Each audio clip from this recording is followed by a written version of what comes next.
wys my om die draai, toe moes hulle tot by my step. Hulle vra as jy Garo, ek gesê ja, hy is ek. Hulle kyk na mekaar en sit 'n zet in my nek. Toe check ek, ou Here, is my tyd nou ek gaan vrek. Ek vra Here ouens, oor wat gaan die bou? Die een AKW voet check en soek al lankal vir jou. Die ander een sê ja, jy's die bos, jy's die ou. Nou kykie, ek roof hoe nou, gee jou phone en gee dit gauw. Ek bly stil vir 'n rukkie, ha, ek lag ag nee. Hy klap my, ek klap hom en toe klap hy my weer. Die een kokkie zet en is wat 'n man vee. Hy druk dit in my bek, toe moes ek alles afgee.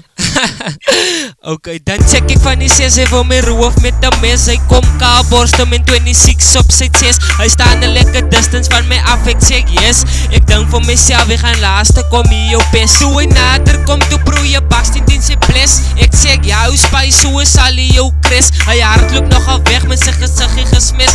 Maar dit was nie lankie toe die hele squad in my geklis. 4 was achter my en 3 was langs die kant. Hulle jaag my aanhouden tot 'n man se bors brand. Ek smaak al opgee, want 'n man kry al 'n kram. Maar ek ken nie opgee nie, want is 'n squad wat my hand.